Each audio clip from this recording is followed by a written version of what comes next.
بسم اللہ الرحمن الرحیم اما غسل المیت فقالوا لا تشترط لصحة الصلاة علیہ وتحصیل طہارته وانما هي شرط لاسقاط الفرد عن ذمة المکلفین۔ دیکھیں یہاں دو باتیں سمجھ لیں۔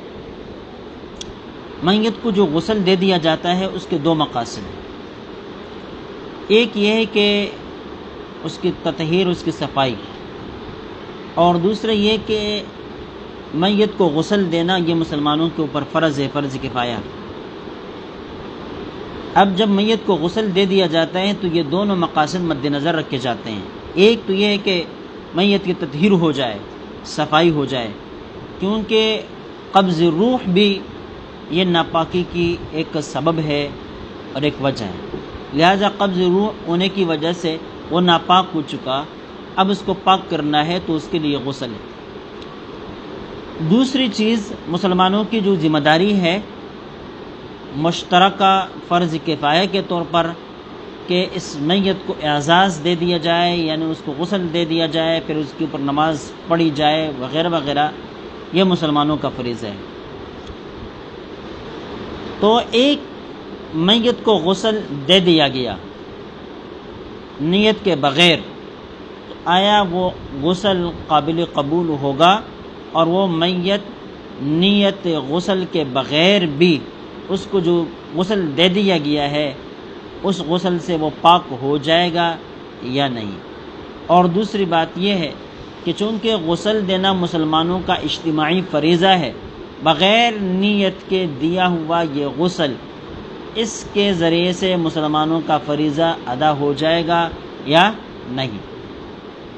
کہتے ہیں اما غسل المیت، میت کو غسل دینا، فقالوا لا تشتروا لصحة الصلاة علیہ، یہ غسل دینے میں نیت شرط نہیں ہے، لصحة الصلاة علیہ، اس کے اوپر نماز کے صحت کے لیے، یعنی جو غسل بغیر نیت کے کسی میت کو دے دیا گیا وہ غسل معتبر ہے، اور اس غسل کے بعد اس میت کے اوپر نماز جنازہ پڑھی جا سکتی ہے۔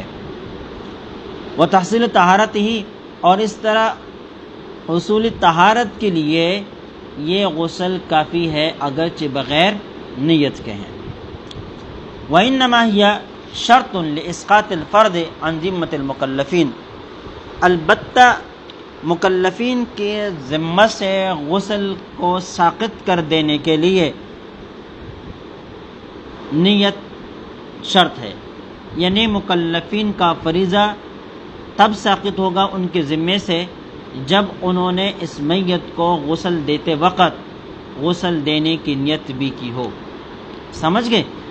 اب ادائے فرض کے لیے، ادائے فرض عن ذمۃ المکلفین، اس کے لیے تو نیت لازمی ہے، لیکن تحقق طہارت کے لیے غسل کے اندر نیت کرنا کوئی لازم اور شرط نہیں ہے، اس کے بغیر بھی کیا ہوگا؟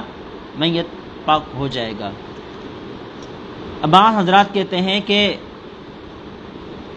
غسل اس کے پاکی کے لیے بھی نیت لازمی ہے، اس کی پاکی کے لیے بھی کیا ہے؟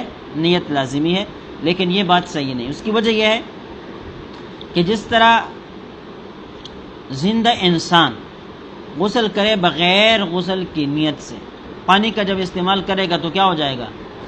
خود بخود پاک ہو جائے گا نا۔ تو اس طرح میت بھی جب اس کے اوپر پانی ڈالا گیا، بہایا گیا، پورا جسم اس کا تر کر دیا گیا، اس کے ظاہری نجاست دور کر دی گئی تو وہ پاک ہو جائے گا اگرچہ نیت نہ ہو غسل دینے کی۔ وَيَتَفَرَّعُ عَلَيْهِ أَنَّ الْغَرِيقَ يُغْسَلُ ثَلَاثًا فِي قَوْلِ أَبِي یوسف رحمہ اللہ۔ اسی کے اوپر یہ تفریح ہے کہ میت کو غسل دینا یہ اسقاطی فریضہ عن ذمۃ المکلفین کے لیے لازمی ہے، لہذا ایک شخص ہے جو پانی کے اندر ڈوب گیا ہے، اب پانی سے اس کو نکالا گیا تب اس کو غسل دیا جائے گا یا نہیں؟ پانی کے اندر اس کا پڑا رہنا، پانی سے پھر نکالنا، یہ غسل کا قائم مقام بنے گا یا نہیں؟ اس حوالے سے بات کر رہے ہیں۔ کہتے ہیں وَيَتَفَرَّعُ عَلَيْهِ، اس مسئلے پر جو ہم نے پہلے ذکر کیا یا اس اصول پر جو ہم نے پہلے ذکر کیا، یہ مسئلہ متفرع ہے کہ ان الغریق یغسل ثلاثا، کہ جو آدمی پانی کے اندر ڈوب گیا ہو، غرق ہو گیا ہو، اس کو 3 بار غسل دیا جائے گا، فی قول ابی یوسف، امام ابو یوسف رحمہ اللہ کے قول کے مطابق۔ وفی روایت عن محمد، امام محمد رحمہ اللہ کے ایک روایت کے مطابق یہ ہے انہ ان نوى عند الاخراج من الماء، اگر پانی سے نکالتے وقت نیت ہو غسل دینے کی تو اب اس کے بعد یغسل مرتین، 2 بار غسل دیا جائے گا، کافی ہوگا۔ وہ جو نکالتے وقت، چونکہ پانی تو جسم کے ساتھ لگ گیا ہے، اس وقت اگر غسل کی نیت تھی تو فرض غسل ادا ہو گیا۔ 3 مرتبہ غسل جو دے دیا جاتا ہے تو پہلی بار جو غسل دینا ہوتا ہے وہ فرض، اور دوسری بار صرف سنت، اور تیسری بار جو ہے وہ اکمال سنت ہے، وہ اکمال سنت ہے۔ لہذا یہاں پر امام محمد رحمہ اللہ فرماتے ہیں کہ نکالتے وقت غسل کی نیت تھی، لہذا فرض غسل ادا ہو گیا ہے، اب سنت اور اکمال سنت باقی ہے، وہ دے دیا جائے۔ وَإِن لَمْ يَنْوِ، اور اگر نکالتے وقت غسل دینے کی نیت نہ تھی، فَثَلَاثًا، تو اب اس کے بعد اس کو 3 مرتبہ غسل دے دیا جائے گا۔ وَعَنْهُ يُغْسَلُ مَرَّةً وَاحِدَةً، اور ان سے ایک روایت یہ بھی ہے کہ 1 مرتبہ غسل دیا جائے کافی ہے، کما فی فتح القدیر، جیسے کہ فتح القدیر کے اندر ہے۔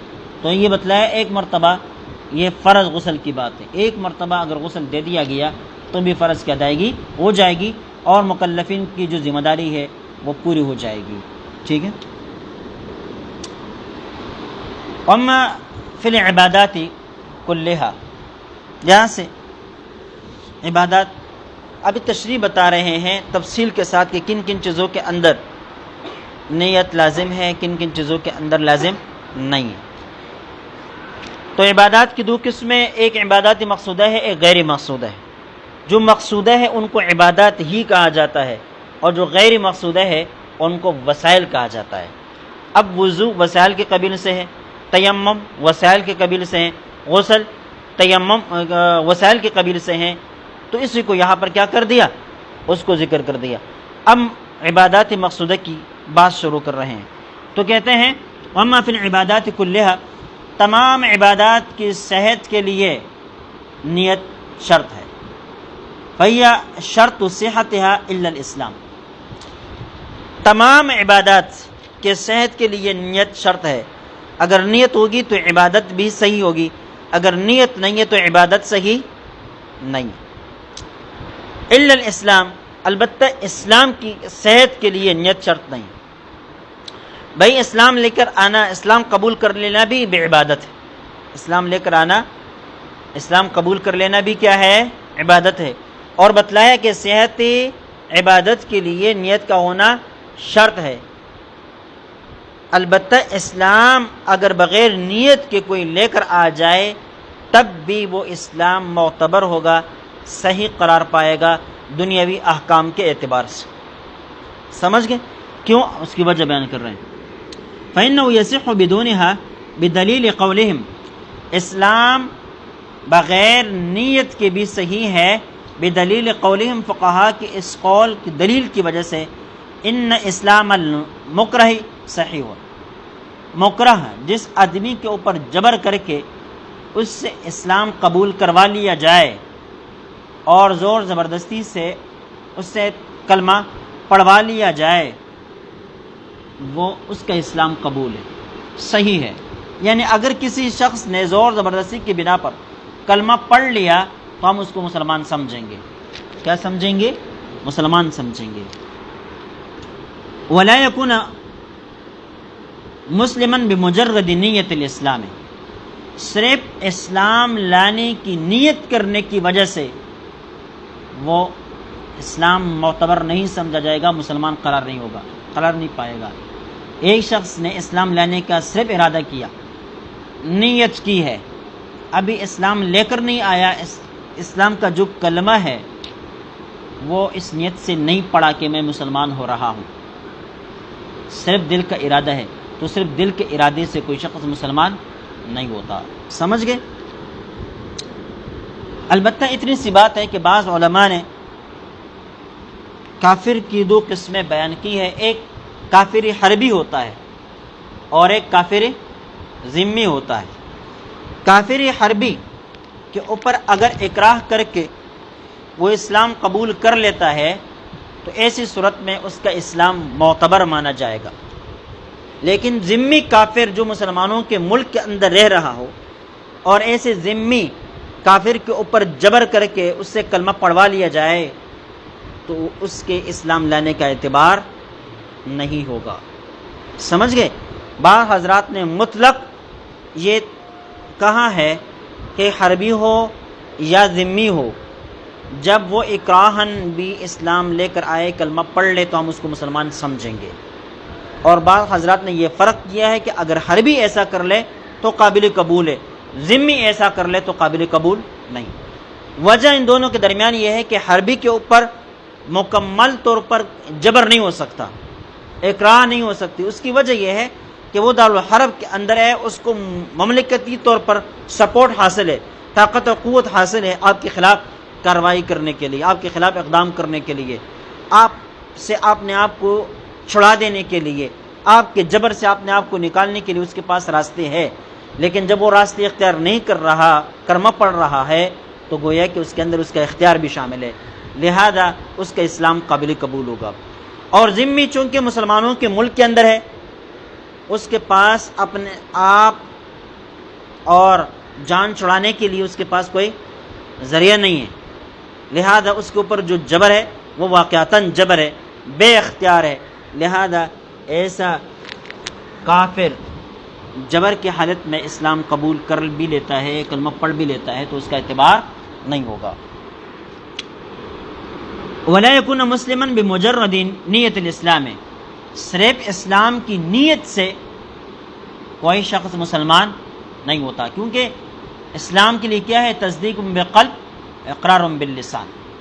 تو یہاں اقرار لسانی نہیں پائے جا رہے، جب تک اقرار باللسان نہ ہو تب تک ہم اس کو مسلمان نہیں کہہ سکتے۔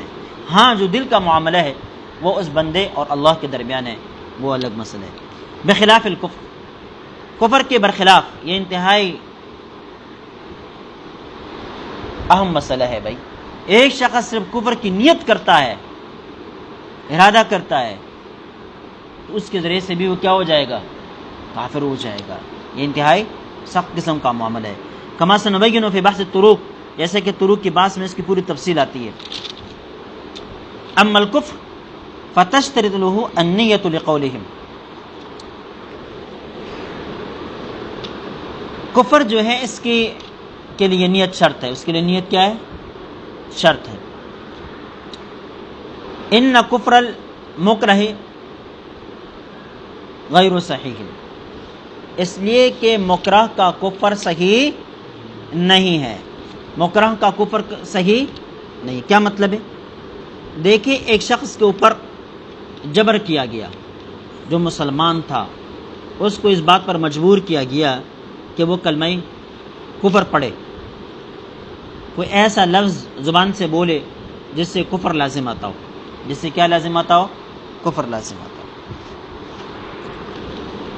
اب اگر اس آدمی نے اس حالت کے اندر کلمہ کفر پڑھا، وقلبہ مطمئن بالایمان، اور اس کا قلب اور دل جو ہے ایمان پر مطمئن ہے، تو اس جبر کی وجہ سے اس نے جو کلمہ کفر بغیر نیت کے پڑھا ہے، اس کی وجہ سے وہ کافر نہیں ہوگا، اس وجہ سے وہ کیا نہیں ہوگا؟ کافر نہیں ہوگا۔ کیوں؟ ان کفر المکرہ غیر صحیح، اس لیے کہ مکرہ کا کفر صحیح نہیں ہے، یعنی ناقابل اعتبار ہے، یعنی ہم اس کو کافر نہیں کہیں گے، ہم اس کو کافر نہیں کہیں گے۔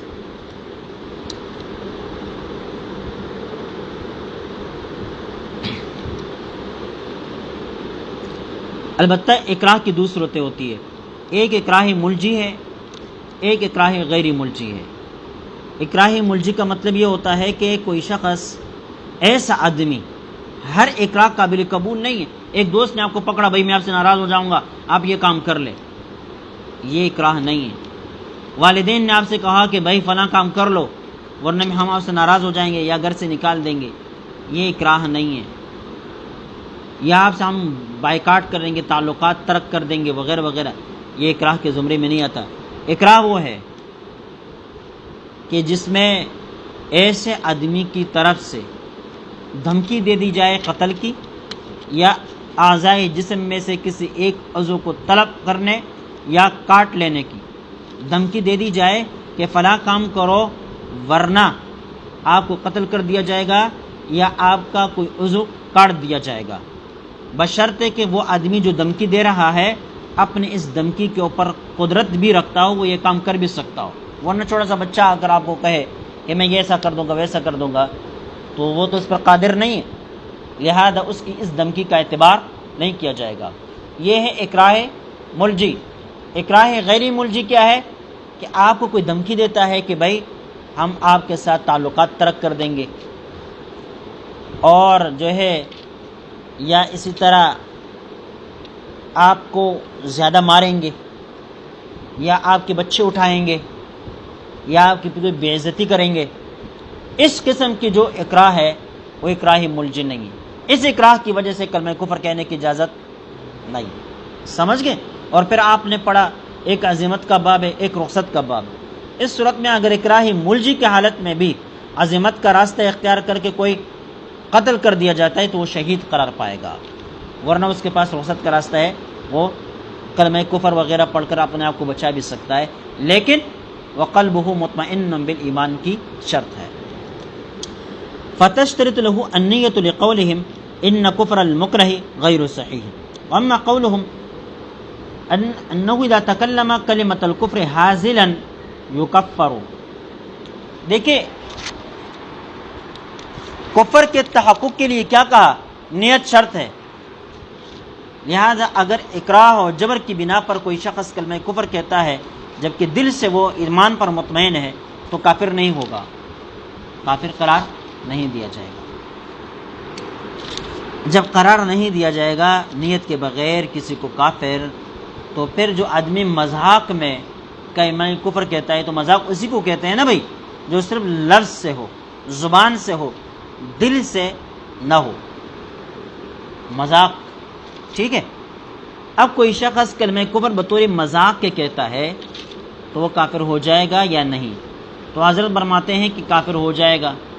اب اعتراض اس پر یہ وارد ہو رہا ہے کہ تم نے کہا تھا کہ بغیر نیت کے کوئی کافر نہیں ہوتا، تو اس کی تو بھی نیت نہیں ہے، یہ تو مذاقاً کلمہ کفر یا کوئی ایسا عمل کر رہا ہے جو کفر پر دلالت کرتا ہے، لیکن چونکہ مذاقاً کر رہا ہے، نیت نہیں ہے، لہذا اس کو کافر نہیں ہونا چاہیے، اس کو کافر نہیں ہونا چاہیے۔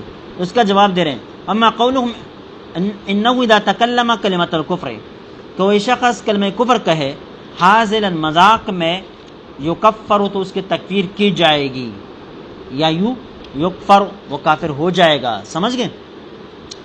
انما هو باعتبار ان عینہ کفر، اس کو ہم نے جو کافر یہاں پر قرار دے دیا یہ اس وجہ سے نہیں کہ اس نے کفر کی نیت کی ہے، نیت تو نہیں ہے اس کی، بلکہ ہم اس کو کافر اس لیے قرار دیتے ہیں کہ اس کا دین کا مذاق اڑانا، چاہے مذاق کے طور پر ہو چاہے سنجیدگی کے ساتھ ہو، نفس یہ ہزل اور یہ استہزاء یہ کفر ہے، نفس یہ استہزاء کفر ہے۔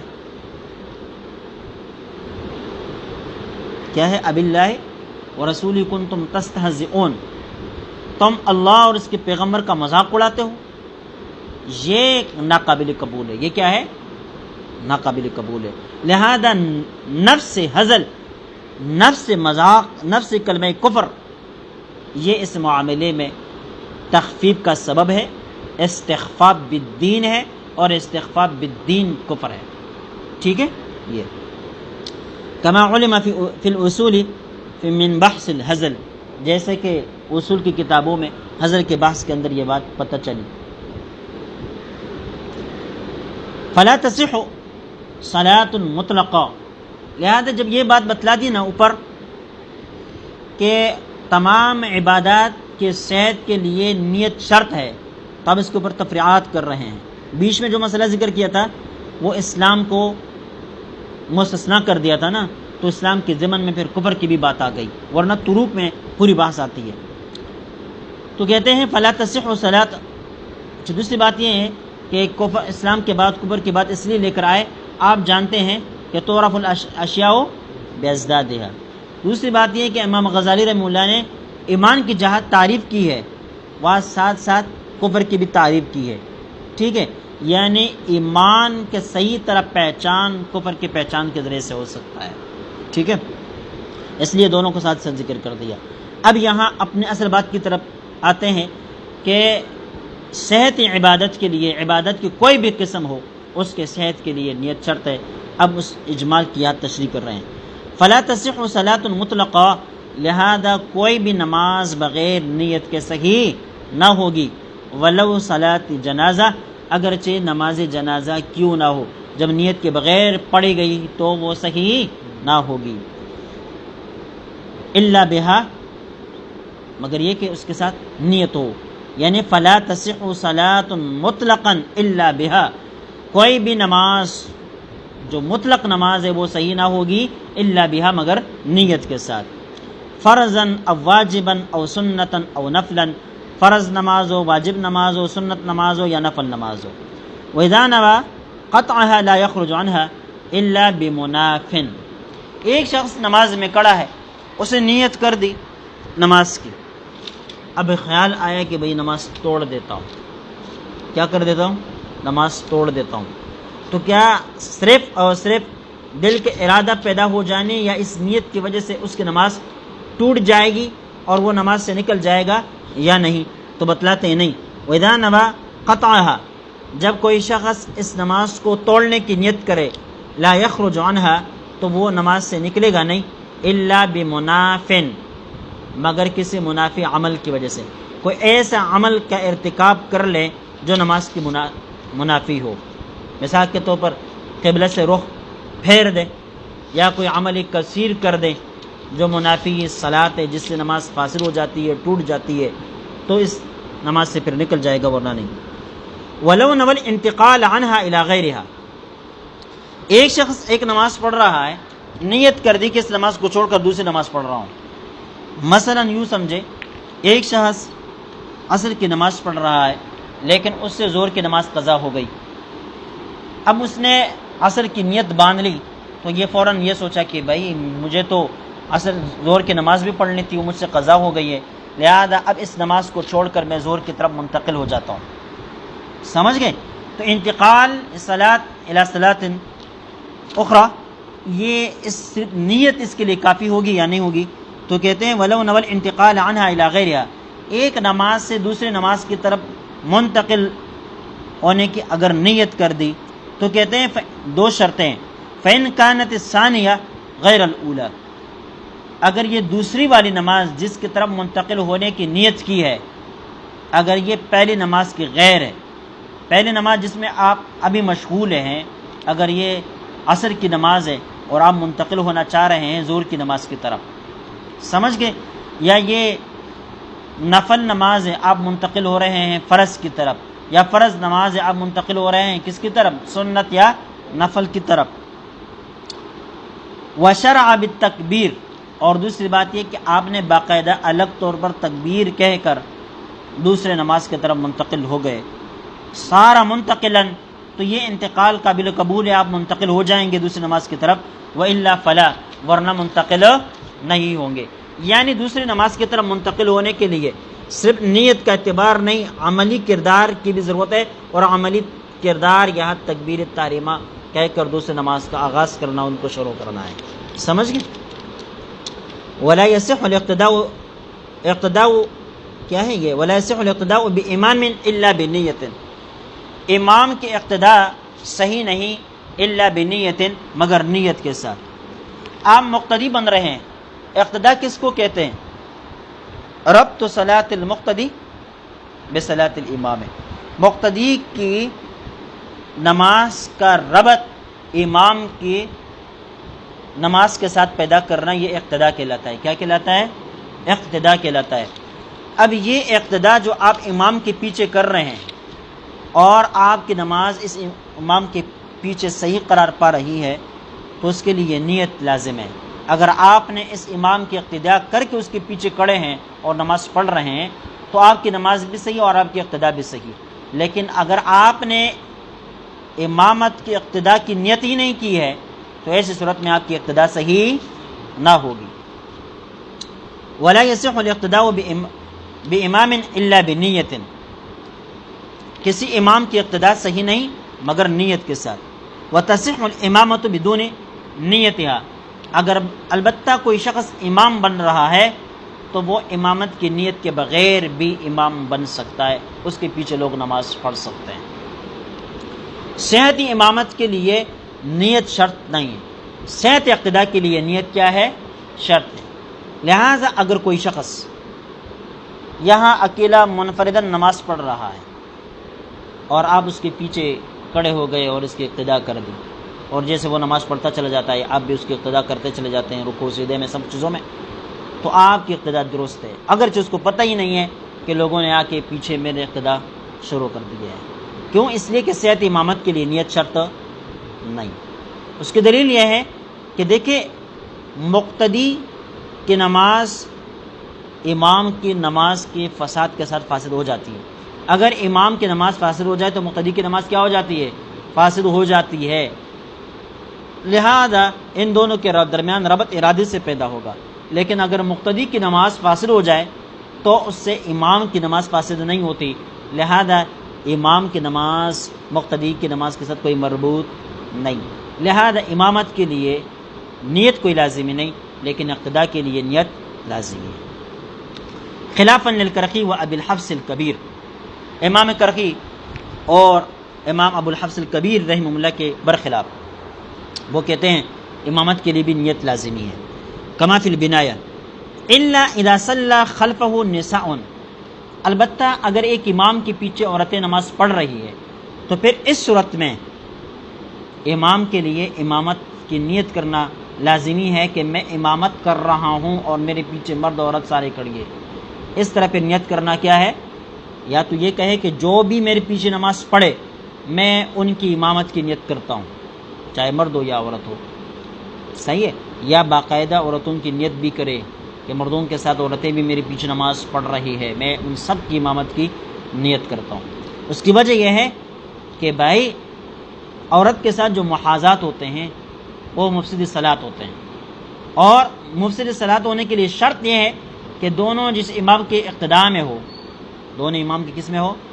اقتداء میں ہو، اس امام نے ان دونوں کی نیت بھی کی ہو. سمجھ گئے؟ اقتداء امامت کی نیت بھی کی ہو. فإن اقتداءهن به بلا نیت الامام للامامت غیر صحیح، اس لیے کہ عورتوں کا اقتداء کرنا بھی امام کا بلا نیت الامام، امام کی نیت کے بغیر، بلا نیت الامام للامامت، امامت کی نیت کے بغیر غیر صحیح، صحیح نہیں. امام امامت کی نیت نہ کرے اور عورتیں ایسے امام کی اقتداء کرے تو ایسے امام کے پیچھے ان عورتوں کا اقتداء کرنا غیر صحیح، صحیح نہیں. واستثنى بعضهم الجمعہ والعیدین، بعض حضرات نے اس سے جمعہ اور عیدین کو مستثنیٰ کر دیا ہے. کیا مطلب ہے؟ یعنی عیدین اور جمعہ میں عورتوں کی اقتداء کی صحت کے لیے امام کا امامت کا ارادہ کرنا اور نیت کرنا کوئی لازمی اور شرط نہیں ہے.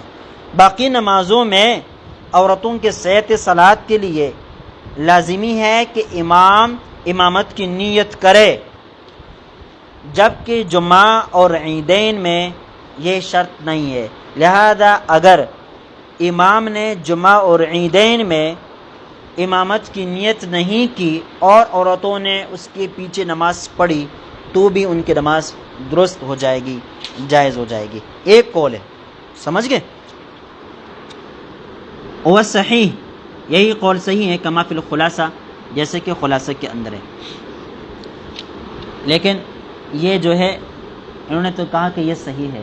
اس کی وجہ یہ بیان کرتے ہیں کہ عورت جمعہ میں اور عیدین میں چونکہ لوگوں کی کثرت ہوتی ہے، اجتماع ہوتی ہے، تو جو بے پردگی یا کسی گناہ کے ارتکاب کا جہاں تک تصور و خیالات ہے وہ اس صورت میں نہیں ہو پاتے، جبکہ جب لوگوں کی تعداد کم ہوتی ہے تو پھر مسئلہ پیدا کر دیتا ہے۔ اس وجہ سے کہتے ہیں عیدین اور جمعہ میں عورتوں کی امامت کی نیت کرنا لازمی نہیں اور باقی میں لازمی ہے۔ اب سمجھ گئے؟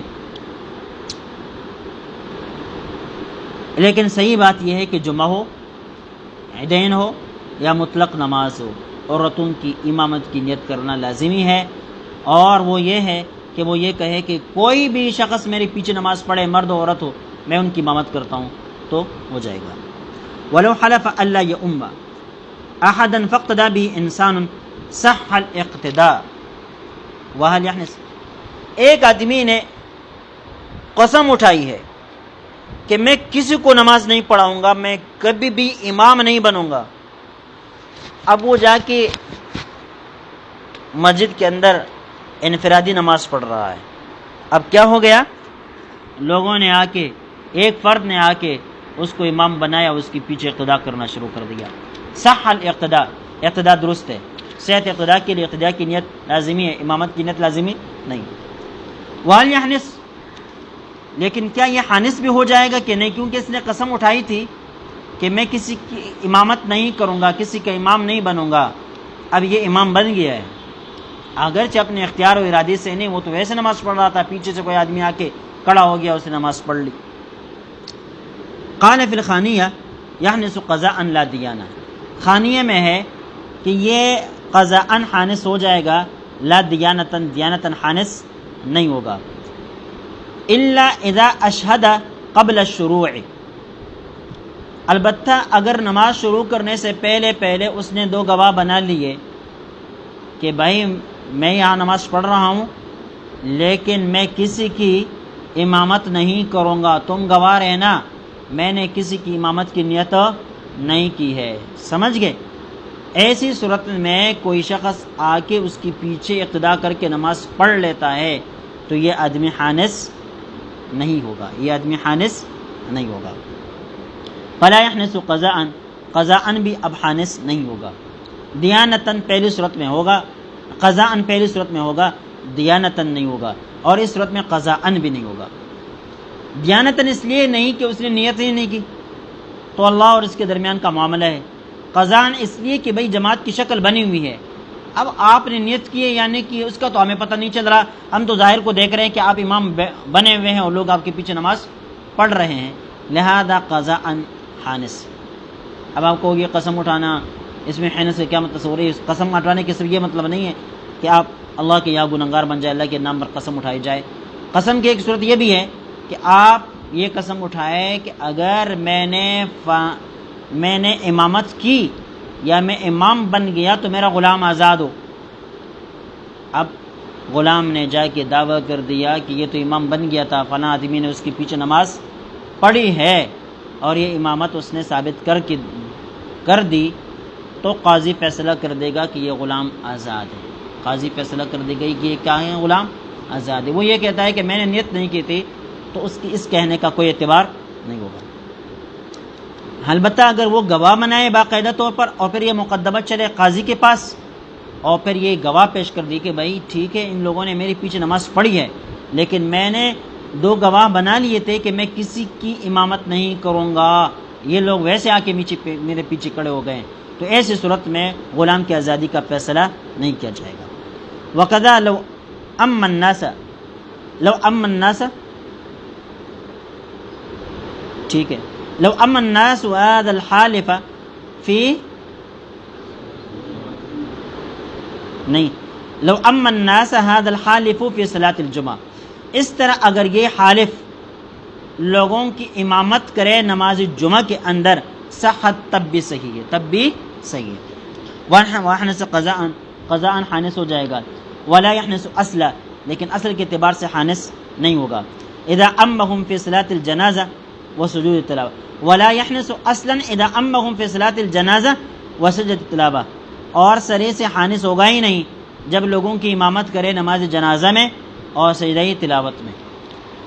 قسم اٹھائی تھی میں کسی کو نماز نہیں پڑھاؤں گا، اب نماز جنازہ میں امام بن کے نماز جنازہ پڑھا دیا، یا سجدہ تلاوت میں امام بن کے سجدہ تلاوت میں جماعت کرا دی، اب بات سمجھ میں، ان دونوں صورتوں میں حانث نہیں ہوگا، اس لیے کہ جب اس نے یہ کہا کہ میں کسی کی امامت نہیں کراؤں گا نا تو اسے نماز کامل مراد تھی کہ نماز کامل میں کسی کا امام نہیں بنوں گا، جبکہ یہ صلاۃ جنازہ اور سجدہ شکر یہ نماز کامل نہیں ہے، لہذا اس صورت میں اگر وہ کسی کی امام بن بھی جائے تو بھی حانث نہیں ہوگا۔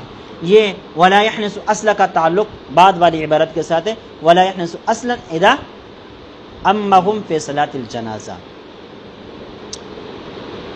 ولو حلف الا يؤم فلان، کس نے قسم اٹھائی کہ میں فلاں آدمی کی امامت نہیں کروں گا، فلاں آدمی میرے پیچھے نماز نہ پڑھے، میں اس کی امامت نہیں کرتا، ٹھیک ہے، فأما الناس ناویا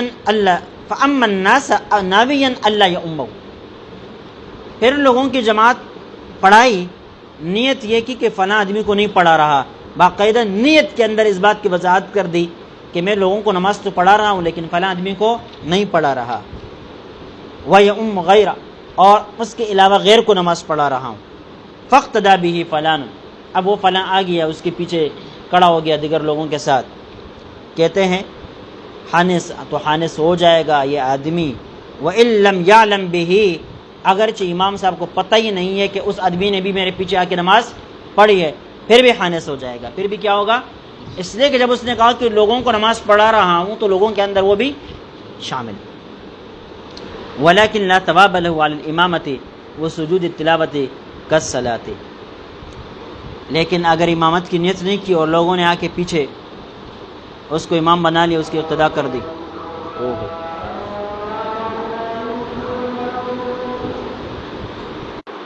یہ وَلَكِنْ لَا ثَوَابَ لَهُ عَلَى الْإِمَامَةِ، دیں دو چیزیں ہیں، ایک سیاحتی جماعت ہے، ایک اس کے اوپر ثواب کا ملنا ہے، ایک اس کے اوپر ثواب کا ملنا ہے، امام بنا ثواب کی نیت سے تو ثواب ملے گا، لیکن اگر ثواب کی نیت سے امام نہیں بنا تو اس کو امامت کے ثواب نیت کی ہی نہیں ہے امامت کی، تو اس صورت میں امامت کا جو ثواب ہے وہ اس کو حاصل نہیں ہوگا۔ لہذا اگر ایک آدمی کی امامت کی نیت نہیں کی ہے، باقی لوگوں کو کی ہے، تو ایک آدمی کو جو نماز پڑھائی ہے اس کے ثواب سے کیا رہے گا، محروم رہے گا، باقی لوگوں کی امامت کا ثواب اس کو مل جائے گا۔ اگر کسی کی بھی امامت کی نیت نہیں کی ہے اور لوگوں نے پھر بھی اس کے پیچھے نماز پڑھی تو جماعت ان کی ہو جائے گی، البتہ اس آدمی کو امامت کا ثواب نہیں ملے گا۔ وَسُجُودُ التِّلَاوَةِ كَالصَّلَاةِ، سجدہ تلاوت وہ بھی نماز کی طرح ہے، یعنی سجدہ تلاوت کی ادائیگی کے لیے بھی نیت لازمی ہے، اگر نیت کر دی جائے تو سجدہ تلاوت ادا ہو جائے گا ورنہ نہیں ہوگا۔ اب آئی سمجھ میں، اب اگر سجدہ تلاوت نماز کے اندر ہو اور عینی اس وقت پر جس وقت تلاوت کر دی نماز سجدہ تلاوت کو ادا کر دیا جائے تو اس صورت میں اکیلا اور مستقل طور پر نیت کی کوئی ضرورت نہیں ہے، کیونکہ نماز کے اندر ہر عمل کے لیے الگ نیت کی ضرورت نہیں ہوتی، لیکن اگر اسی مقام پر سجدہ تلاوت نہیں کیا، 3 آیت تلاوت کر لینے کے بعد کر رہا ہے یا دوسرے سجدے میں دوسری رکعت میں کر رہا ہے یاد آنے پر، تو ایسی صورت میں پھر نیت کرنی ہوگی۔ وقضا سجدۃ الشکر، اس طرح سجدہ شکر بھی نیت کا محتاج ہے، اگر نیت کیا جائے تو سجدہ شکر ہے ورنہ نہیں، علی قول من یراہا مشروعۃ، اس قول کے مطابق جو سجدہ شکر کو مشروع سمجھتے ہیں۔ بعض حضرات کہتے ہیں کہ سجدہ شکر کوئی چیز ہے ہی نہیں،